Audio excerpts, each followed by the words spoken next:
Morning voice എന്ന പ്രതിദിന വചനധ്യാന പരമ്പരയിലേക്ക് ഏവർക്കും സ്വാഗതം. ആദിയുഗങ്ങൾ തുടസമായതിൻ മുൻപേ, ആദിയുഗങ്ങൾ തുടസമായതിൻ മുൻപേ, ആദിപരാപാപികളെ ഓർത്ത നിന്നൻപേ, ആദിപരാപാപികളെ ഓർത്ത നിന്നൻപേ, ആശ്രയമതാണെനിക്കുള്ള ആശയിക്കുമ്പേ, ദിവ്യകാരുണ്യക്കാമ്പേ, ആശ്രയമതാണെനിക്കുള്ള ആശയിക്കുമ്പേ, ദിവ്യകാരുണ്യക്കാമ്പേ. മഹാത്ഭുതമേ കാൽവരിയിൽ കാണുന്ന സ്നേഹം, മഹാത്ഭുതമേ കാൽവരിയിൽ കാണുന്ന സ്നേഹം, മഹോന്നതൻ വഹിച്ചിടുന്നു ലോകത്തിൻ പാപം, സർവലോകത്തിൻ ശാപം, മഹോന്നതൻ വഹിച്ചിടുന്നു ലോകത്തിൻ പാപം, സർവലോകത്തിൻ ശാപം. ഇന്ന് നമ്മോട് ധ്യാനചിന്ത പങ്കുവയ്ക്കുന്നത് സഹോദരൻ സ്റ്റാൻലി ജേക്കബ് ഉമയാറ്റിങ്കര. പ്രാർത്ഥനയോട് ശ്രവിച്ചാൽ. കർത്താവിൻ്റെ പരിശുദ്ധ നാമം വാഴ്ത്തപ്പെടുമാറാകട്ടെ. മോർണിംഗ് വോയിസ് എന്ന ഈ വചനധ്യാന പരമ്പരയുടെ ഇന്നത്തെ ധ്യാനചിന്തയിലേക്ക് എല്ലാ സഹോദരി സഹോദരന്മാർക്കും സ്നേഹപൂർവ്വം സ്വാഗതം. 1 ശമൂവേൽ 23 അധ്യായം 26 മുതൽ 28 വരെയുള്ള വാക്യങ്ങൾ. ശൗൽ പർവ്വതത്തിൻ്റെ ഇപ്പുറത്തും ദാവീദും ആളുകളും പർവ്വതത്തിൻ്റെ അപ്പുറത്തും കൂടി നടന്നു. ശൗലിനെ ഒഴിഞ്ഞു പോകുവാൻ ദാവീദ് ബദ്ധപ്പെട്ടു. ശൗലും പടജനവും ദാവീദിനെയും അവൻ്റെ ആളുകളെയും വളഞ്ഞു പിടിപ്പാൻ അടുത്തു. അപ്പോൾ ശൗലിൻ്റെ അടുക്കൽ ഒരു ദൂതൻ വന്നു. ക്ഷണം വരേണം, ഫെലിസ്ത്യർ ദേശത്തെ ആക്രമിച്ചിരിക്കുന്നു എന്ന് പറഞ്ഞു. ഉടനെ ശൗൽ ദാവീദിനെ പിന്തുടരുന്നത് വിട്ട് ഫെലിസ്ത്യരുടെ നേരെ പോയി. ആകയാൽ ആ സ്ഥലത്തിന് സേല ഹമ്മാഹ്ലക്കോത്ത് എന്ന് പേരായി. ദൈവം ഈ വചനങ്ങളെ നമുക്ക് അനുഗ്രഹിച്ച് തിരുമാറാകട്ടെ.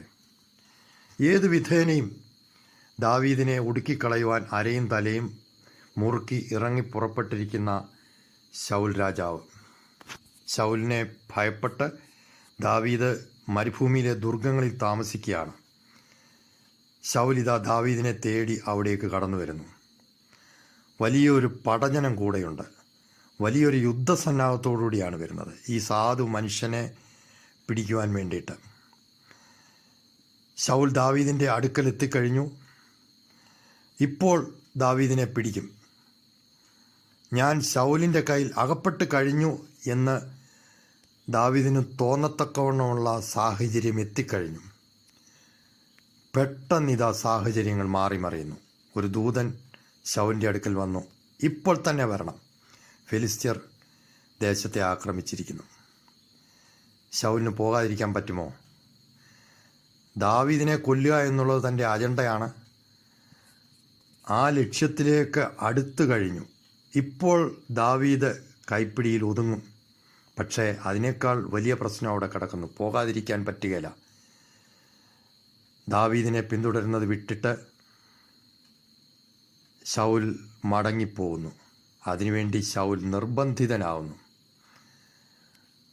ഈ ഭാഗം വായിക്കുമ്പോൾ വളരെ അത്ഭുതം തോന്നും നമുക്ക്. വളരെ ആവേശമുണ്ടാവും.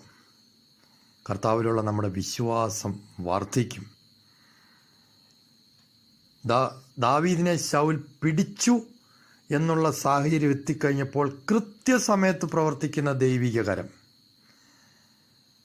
സേല ഹമ്മാഹ്ലക്കോത്ത് എന്ന വാക്കിൻ്റെ എബ്രായ വാക്കിൻ്റെ അർത്ഥം രക്ഷപ്പെടലിൻ്റെ പാറ എന്നാണ്. ബൈബിൾ സൊസൈറ്റി പ്രസിദ്ധീകരിച്ച ആധുനിക വിവർത്തനത്തിൽ അത് പ്രത്യേകമായിട്ട് നമുക്ക് കാണുവാനായിട്ട് കഴിയും. വളരെ അത്ഭുതകരമായിട്ടുള്ള വിടുതൽ ദാവീദിന് ലഭിക്കുന്നു. ഇതുപോലെയുള്ള സംഭവങ്ങൾ വേദപുസ്തകത്തിൽ ഇനിയും നമുക്ക് കാണുവാനായിട്ട് കഴിയും. അപ്പോസ്തല പ്രവൃത്തികൾ 12 അധ്യായത്തിൻ്റെ 6ഉം 7ഉം വാക്യങ്ങൾ വായിക്കുമ്പോൾ പത്രോസ് 2 ചങ്ങലയാൽ ബന്ധിക്കപ്പെട്ട് പടയാളികളുടെ നടുവിൽ ഉറങ്ങുന്നു. സഭ ശ്രദ്ധയോടെ പ്രാർത്ഥിക്കുന്നു. പക്ഷേ മാനുഷിക നിലയിൽ ഒരു സാധ്യതയുമില്ല. പെട്ടെന്ന് പ്രവർത്തിക്കുന്ന ദൈവിക കരം. ഒരു ദൂതൻ വന്ന് പത്രോസിനെ തട്ടി ഉണർത്തുന്നു. പത്രോസിന് വിടുതൽ ലഭിക്കുന്നു. അത്ഭുതകരമായ വിടുതൽ. അപ്പോസ്തല പ്രവൃത്തികൾ 16 അധ്യായത്തിലേക്ക് കടന്നു വരുമ്പോൾ പൗലോസും ശീലാസും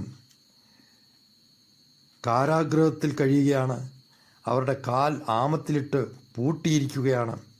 എന്നാൽ അർദ്ധരാത്രിയിൽ അവർ ദൈവത്തെ പാടി സ്തുതിച്ചു, പ്രാർത്ഥിച്ച് ദൈവത്തെ പാടി സ്തുതിച്ചു. വലിയ അത്ഭുതം ആ സമയത്ത് സംഭവിക്കുന്നു. ഭൂകമ്പമുണ്ടായി. തങ്ങളെ അടിമകളായി കണ്ടിരുന്ന കാരാഗൃഹ പ്രമാണി അവരുടെ കാൽക്കൽ വീഴുന്നു. കാരാഗൃഹ പ്രമാണിയും കുടുംബവും രക്ഷയിലേക്ക് കടന്നു വരുന്നു. തക്ക സമയത്ത് പ്രവർത്തിക്കുന്ന ദൈവിക കരം. പ്രിയ സഹോദരീ സഹോദരന്മാരെ, നമ്മുടെ ജീവിതത്തിലും ഇതുപോലെയുള്ള അനുഭവങ്ങൾ ധാരാളം ഉണ്ടായിട്ടില്ലേ?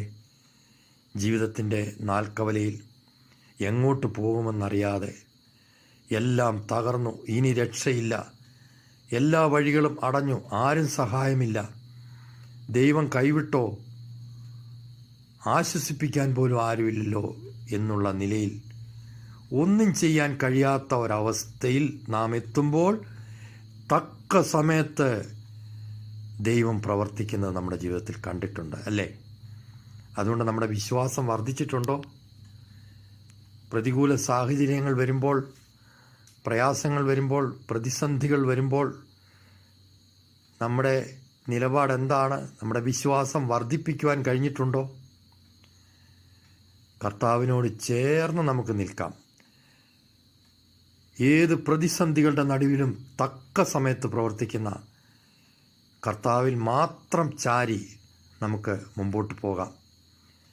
യഹോവയിൽ ആശ്രയിക്കുകയും യഹോവ തന്നെ ആശ്രയമായിരിക്കുകയും ചെയ്യുന്ന മനുഷ്യൻ ഭാഗ്യവാൻ. യിരെമ്യാവ് 17:7. കർത്താവ് നമ്മെ സഹായിക്കട്ടെ.